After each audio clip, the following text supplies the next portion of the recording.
ଓମ୍ ଶାନ୍ତି। ଈଶ୍ୱର ପିତାଙ୍କର ସତ୍ୟ ଆତ୍ମିକ ସନ୍ତାନମାନଙ୍କୁ ଶୁଭ ସକାଳର ଶୁଭ ଅଭିନନ୍ଦନ ଜଣାଇ ଆଜିର ପ୍ରଭୁଚିନ୍ତନର ଆଲୋଚନା ପରିସରକୁ ମୁଁ ସମସ୍ତଙ୍କୁ ସ୍ୱାଗତ ଜଣାଉଛି। ମନୁଷ୍ୟ ଜୀବନର ଶେଷ ଏବଂ ଶ୍ରେଷ୍ଠ ଅବସ୍ଥା ହେଉଛି କର୍ମାତୀତ ଅବସ୍ଥା। ବେଦ, ଉପନିଷେଦ, ଶାସ୍ତ୍ର, ପୁରାଣ ଆଦିରେ ଏହାର ଅନେକ ଦୃଷ୍ଟାନ୍ତ ଦେଖିବାକୁ ମିଳେ। ବହୁ କିମ୍ବଦନ୍ତୀ ମଧ୍ୟ ଏହାର ମୂକ ସାକ୍ଷୀ। ରାଜା ଜନକ ଏପରି ଜଣେ ରାଜା ଥିଲେ ଯିଏକି ସୁଶାସକ, ସୁଜ୍ଞାନୀ, ଧର୍ମପରାୟଣ, ସତ୍ୟନିଷ୍ଠ, ସର୍ବୋପରି ନିର୍ମୋହୀ ଏବଂ ତପସ୍ୱୀ ଥିଲେ।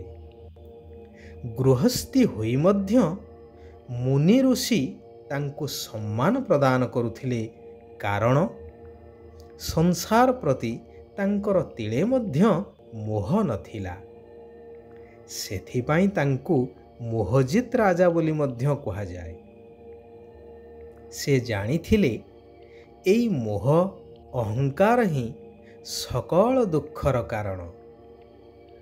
ବର୍ତ୍ତମାନ ସମାଜରେ ସମସ୍ତେ ଏଇ କଥାକୁ ପଢ଼ୁଛନ୍ତି, ଶୁଣୁଛନ୍ତି ମଧ୍ୟ ଆଗ୍ରହର ସହକାରେ।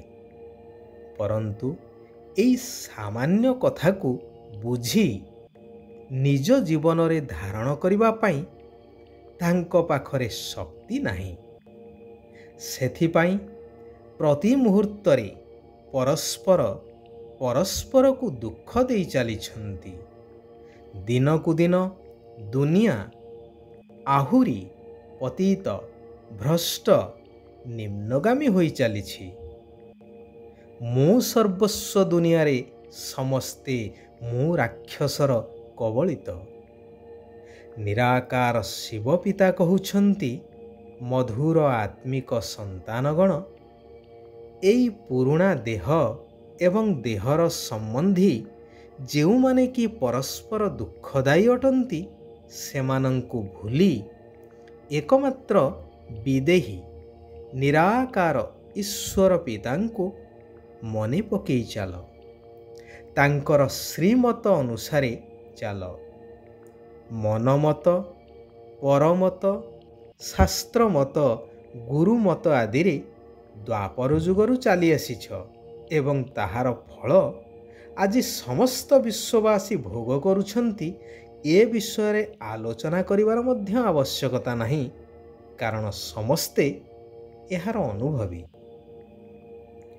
ତେଣୁ ବର୍ତ୍ତମାନ ଏହି ସବୁ ମତ ଛାଡ଼ି ଗୀତାର ମହାବାକ୍ୟ ଅନୁସାରେ ସର୍ବଧର୍ମଂ ପରିତ୍ୟଜ୍ୟ ମାମେକଂ ଶରଣଂ ବ୍ରଜ, ଏହି ମହାଉକ୍ତିଟିକୁ ଖାଲି ପଢ଼ିଦେଇ ରଖିଦେଲେ ହେବ ନାହିଁ। ଏହାକୁ ବୁଝିବା ଦରକାର ଏବଂ କାର୍ଯ୍ୟରେ ଆଣିବା ଦରକାର। ପରନ୍ତୁ ଏହି କଥାକୁ ହାଲୁକା ଭାବରେ ସମସ୍ତେ ନେଇଯାଉଛନ୍ତି, ଯେହେତୁ ଶାସ୍ତ୍ରରେ ମଧ୍ୟ ସମସ୍ତଙ୍କୁ ସୁହାଇଲା ଭଳି ଉକ୍ତିଟିଏ ଲେଖାଯାଇଛି କି ବୁଝୁ ନ ବୁଝୁ ପଢ଼ ଗୀତା। ଏ କଥାର ତାତ୍ପର୍ଯ୍ୟ ସୁଧୀ ଜଣେ ବିଚାର କରିବେ, ଏହା କେତେ ଦୂର ଯୁକ୍ତିସଙ୍ଗତ। ବିଦ୍ୟାର୍ଥୀଟିଏ ବିଦ୍ୟାକୁ ନ ବୁଝି ଖାଲି ପଢ଼ି ଚାଲିରେ ତାହାର ଯାହା ଅବସ୍ଥା ହୋଇଥାଏ, ବର୍ତ୍ତମାନ ସାରା ସଂସାରର ମଧ୍ୟ ସେହିଭଳି ଅବସ୍ଥା। ପୋଥି ପଢ଼ତେ ପଢ଼ତେ ଧୋତି, ମରମ ନ ଜାନେ କୋଇ। ତେଣୁ କୌଣସି କଥାବସ୍ତୁର ବାସ୍ତବିକତାକୁ ଉପଲବ୍ଧି କରି ଜୀବନରେ ଉପଯୋଗ କରିବା, ଏହା ହିଁ ବୁଦ୍ଧିମାନର ପରିଚୟ। ସୃଷ୍ଟି ବର୍ତ୍ତମାନ ଏକ ବିରାଟ ଘଡ଼ିସନ୍ଧି ମୁହୂର୍ତ୍ତ ଦେଇ ଗତି କରୁଛି, ଯେହେତୁ ଏହା ହେଉଛି କଳିଯୁଗର ଅନ୍ତିମ ଚରଣ। ସମସ୍ତଙ୍କୁ ଏଇ ଦେହର ଦୁନିଆକୁ ଛାଡ଼ି ବିଦେହୀ ଘର ଅର୍ଥାତ୍ ଆତ୍ମିକ ଘର ପରମଧାମ ବା ଶାନ୍ତିଧାମ ବ୍ରହ୍ମଲୋକକୁ ଯିବାର ଅଛି।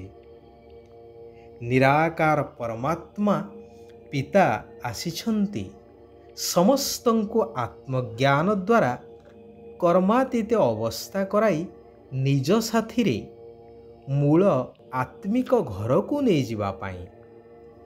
ସେଥିପାଇଁ ଶିବ ବାବାଙ୍କର ଶ୍ରୀମତ ହେଉଛି ସନ୍ତାନମାନେ ଏହି ସତ୍ୟ ଜ୍ଞାନକୁ ସମ୍ପୂର୍ଣ୍ଣ ରୂପେ ଧାରଣ କରି ଏହି ଅନ୍ତିମ ଜନ୍ମରେ ପବିତ୍ର ରୁହ। ଦେହର ସମ୍ବନ୍ଧୀଠାରୁ ବୁଦ୍ଧିକୁ ହଟାଇ ହାତରେ କର୍ମ କରି ମଧ୍ୟ ବୁଦ୍ଧିରେ ଏହାଠାରୁ ଅଲଗା ରହି ନିଜର କର୍ମାତୀତ ଅବସ୍ଥା ତିଆରି କର।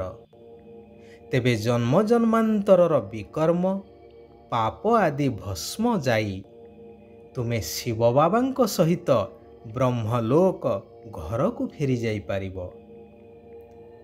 ଯଦି କର୍ମାତୀତ ନ ହେଲ ତେବେ ମଝିରେ ରହି ଦଣ୍ଡ ଭୋଗ କରିବାକୁ ପଡ଼ିବ। ବିନାଶ ସମୟରେ କେତେକ ଆତ୍ମା ଯେଉଁମାନେ କର୍ମାତୀତକୁ ପ୍ରାପ୍ତ କରିନଥାନ୍ତି ସେମାନେ ଶରୀର ଛାଡ଼ି ଏହିଠାରେ ହିଁ ଘୁରି ବୁଲିଥାନ୍ତି। ସାଥିରେ ଯିବା ବଦଳରେ ଏହିଠାରେ ହିଁ ପ୍ରଥମେ ଦଣ୍ଡ ଭୋଗି ହିସାବ କିତାବ ଚୁକ୍ତ କରିଥାନ୍ତି। ସେଥିପାଇଁ ବାବାଙ୍କର ଶ୍ରୀମତ ହେଲା କି ସନ୍ତାନମାନେ ମୁଣ୍ଡ ଉପରେ ଯେଉଁ ପାପର ବୋଝ ରହିଛି, ପୁରୁଣା ହିସାବ କିତାବ ରହିଛି, ସେଗୁଡ଼ିକୁ ଯୋଗବଳ ଦ୍ୱାରା ଅର୍ଥାତ୍ ମୋ ସ୍ମୃତିରେ ରହି ଭସ୍ମ କର। ତେବେ ଖୁସି ଖୁସିରେ ମୋ ସହିତ ଘରକୁ ଯାଇପାରିବ ଏବଂ ଭବିଷ୍ୟ ସତ୍ୟଯୁଗୀ ସ୍ୱର୍ଗ ଦୁନିଆରେ ଉଚ୍ଚ ପଦର ଅଧିକାର ପ୍ରାପ୍ତ କରିପାରିବ।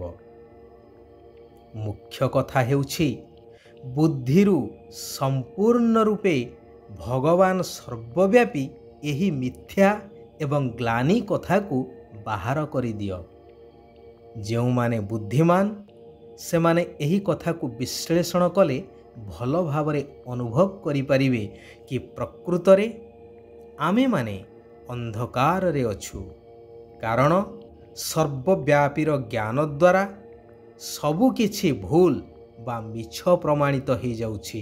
ଚାହେ ପୂଜାପାଠ ହେଉ, ତୀର୍ଥବ୍ରତ କୁହ, ଦାନ ଧର୍ମ ହେଉ ବା ଅବତାର କଥା ଯାହା ବି ହେଉ। ଯଦି ସର୍ବବ୍ୟାପୀ ପୁଣି ଯଦା ଯଦା ହି ଧର୍ମସ୍ୟ ଗ୍ଲାନିର୍ଭବତି ଭାରତ କ'ଣ ପାଇଁ ରଚିତ ହୋଇଛି? ଏହିପରି ଅନେକ ଅସମାହିତ ପ୍ରଶ୍ନ ମନରେ ଉଙ୍କି ମାରିବେ। ତେବେ ବର୍ତ୍ତମାନ ସମୟ ଅତିକ୍ରାନ୍ତ। ସମୟ ଆସିଛି ବାସ୍ତବତାକୁ ଉପଲବ୍ଧି କରିବାର। ତେବେ ଯାଇ ଭବିଷ୍ୟ ନୂତନ ଜୀବନମୁକ୍ତ ରାଜ୍ୟରେ ଜୀବନମୁକ୍ତ ପଦକୁ ପ୍ରାପ୍ତ କରିପାରିବ। ଏହି ଜ୍ଞାନ ମାର୍ଗରେ ପ୍ରଜାପିତା ବ୍ରହ୍ମା ବାବା ଏବଂ ଜଗଦମ୍ବା ଅର୍ଥାତ୍ ମାତା ପିତାଙ୍କୁ ଅନୁକରଣ କରିବା ଆବଶ୍ୟକ, ଯେଉଁମାନେ କି ସମ୍ପୂର୍ଣ୍ଣତାକୁ ପ୍ରାପ୍ତ କରି ପ୍ରଥମ ନମ୍ବର ପଦକୁ ହାସଲ କରିପାରିଛନ୍ତି। ଏକ ବିଦେହୀ ନିରାକାର ବାବାଙ୍କ ସହିତ ସତ୍ୟ ପ୍ରୀତି ରଖିବାକୁ ହେବ। ଦୟାଶୀଳ ହୋଇ ଅଜ୍ଞାନ ଅନ୍ଧକାରରେ ସମସ୍ତଙ୍କର ଲାଠି ସଦୃଶ ହେବାକୁ ପଡ଼ିବ। ଶ୍ରୀମତ ଆଧାରରେ ନିଜକୁ ପାପଠାରୁ ବଞ୍ଚାଇ ଅନ୍ୟମାନଙ୍କୁ ମଧ୍ୟ ପାପଠାରୁ ବଞ୍ଚାଇବାକୁ ହେବ। ବାବା କହୁଛନ୍ତି, ମାୟା ବା ପ୍ରକୃତିର ଭିନ୍ନ ଭିନ୍ନ କାର୍ଟୁନ ଶୋକୁ ସାକ୍ଷୀ ହେଇ ଦେଖୁଥିବା ସନ୍ତୋଷୀ ଆତ୍ମା ହୁଅ, କାରଣ ଏହି ପୁରୁଷୋତ୍ତମ ସଙ୍ଗମ ଯୁଗର ବିଶେଷ ଦାନ ହେଉଛି ସନ୍ତୁଷ୍ଟତା।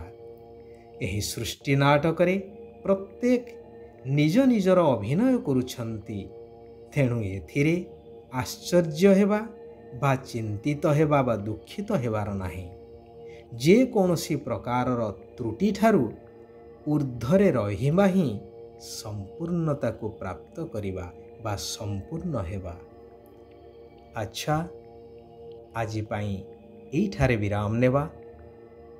ଓମ୍ ଶାନ୍ତି, ଓମ୍ ଶାନ୍ତି, ଓମ୍ ଶାନ୍ତି।